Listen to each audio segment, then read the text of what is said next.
তার নামের শোনার পরে এটা মহব্বত গেছে কিনা? কথা বলেন, গেছে কিনা? উনাকে দেখছেন? কোনদিন দেখছেন? বা কোনো সাক্ষাৎ হয়েছে? আবার সাক্ষাৎ হওয়ার সম্ভাবনা আছে? সম্ভাবনা তো নাই।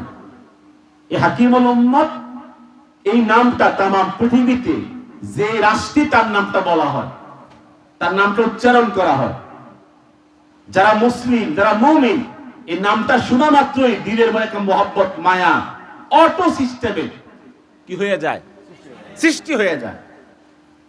বলেন সৃষ্টি হয় কিনা? এই যে সৃষ্টি হয়ে যাওয়া, আল্লাহ তাআলা যখন ঘোষণা করে দিয়েছেন, হে জিবরাইল, জমিনকে বলো, জমিনের যারা অধিবাসী তাদেরকে বলো আল্লাহ ভালোবাসেন হাকিমুল উম্মতকে। জিবরিল, আমি ভালোবাসি হাকিমুল উম্মতকে। হে জিবরিল, আসমানের সমস্ত ফেরেশতারা ভালোবাসে হাকিমুল উম্মতকে।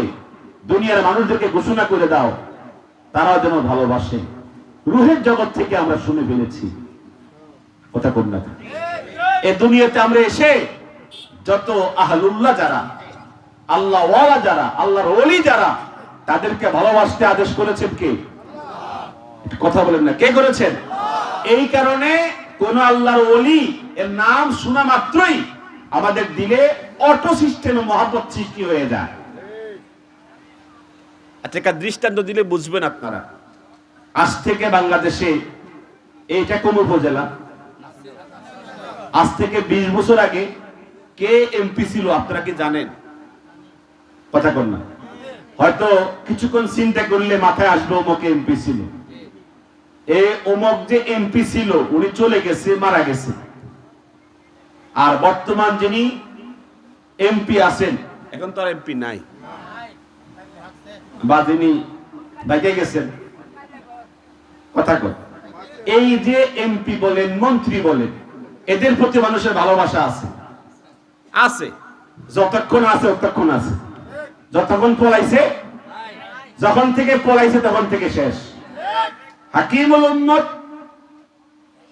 তিনি কবে গেছেন? উনি এমপিও ছিলেন না, মন্ত্রীও ছিলেন না, দেশের কোন শাসন কর্তাও ছিলেন না। কি ছিলেন?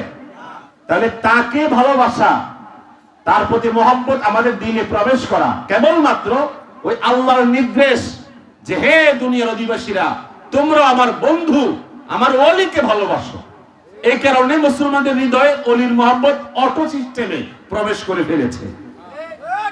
বলেন সুবহানাল্লাহ। এই কারণে রাসূলুল্লাহ সাল্লাল্লাহু আলাইহি ওয়াসাল্লাম, হাদিসটা সহিহ মুসলিমের বর্ণনা এভাবে আসছে, রুব্বা রাজুলিন মাদবুনিন